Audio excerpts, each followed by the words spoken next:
এই তো দূর থেকে দেখা যাচ্ছে বীজ। তোমরা চাইলে ট্রাই করে দেখতে পারো। আমার তো গার্লফ্রেন্ড নাই, হালকা সুন্দরবনের ফিল আসবে।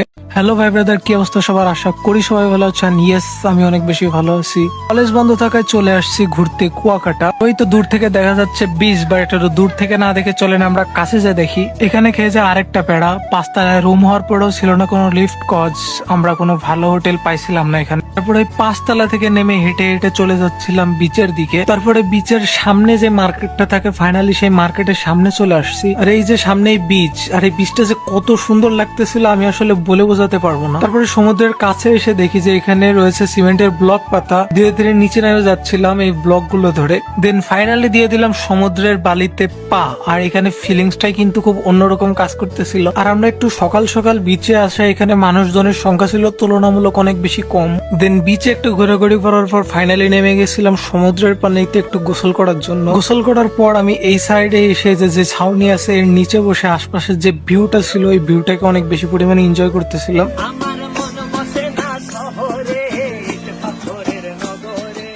এখানে পাশে বিক্রি করতেছিল গোলাস, চিন্তা করলাম একটু ট্রাই করে দেখি। এটার মধ্যে রং টং কি যেন হাবিজাবি সব দিচ্ছিল, এন্ড এটা আমার কাছে খুব বেশি হামড়ি লাগেনি। তোমরা চাইলে ট্রাই করে দেখতে পারো। দুপুরে আমরা চলে গেছিলাম আরেকটা বিচে সি ফুড ট্রাই করার জন্য। আর আমাদের খাবারগুলো তৈরি হতে একটু সময় লাগতেছিল, যে কারণে আমি মুড়ি খেতে খেতে যে ভিউ আছে সেটা দেখতেছিলাম। সন্ধ্যার সময় এখান থেকে ট্রাই করছিলাম এখানকার বিখ্যাত তন্দুরি চা, যেটার টেস্ট আমার কাছে অ্যাভারেজই লাগছিল। চা খেয়ে রাত্রেবেলা চলে গেছিলাম বিচে, এন্ড সমুদ্রের যে সাউন্ড ছিল ভাই চলেন আপনারা একটু শুনুন।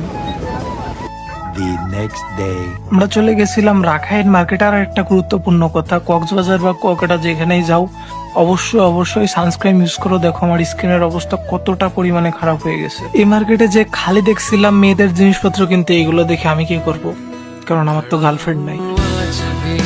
তারপর আমরা ওইখান থেকে চলে আসছিলাম কেওড়ার চরে, এবং এই জায়গাটা দেখতেই পারছো যে বন এবং সমুদ্রের সমাহারে অনেক বেশি ভালো লাগতেছিল। এখানে কিন্তু অনেক বেশি পরিমাণে বাতাস ছিল, যা আমার চুল দেখেই বোঝা যাচ্ছে। কেওড়ার চর যাওয়ার পথে তোমরা দেখতে পেয়ে যাবো ম্যানগ্রোভ বনের একটা অংশ, যা দেখে তোমাদের মনে হালকা হালকা সুন্দরবনের ফিল আসবে। দুপুরে হয়ে যায় আমরা এখান থেকে নিয়ে নিয়েছিলাম 2টা ইলিশ, আর যেটা এখানে ভাজা হচ্ছিল। খাওয়া দাওয়া শেষে এখানে বসেছিলাম, আর ভিউটা অনেক ভালো লাগছিল, তাই ভাবলো আপনাদেরকে দেখাই। এটাই ছিল আজকের ভিডিও, এন্ড ভিডিওটা যদি ভালো লাগে তো অবশ্যই ভিডিওতে একটা লাইক করে ফলো দিয়ে পাশে থেকো।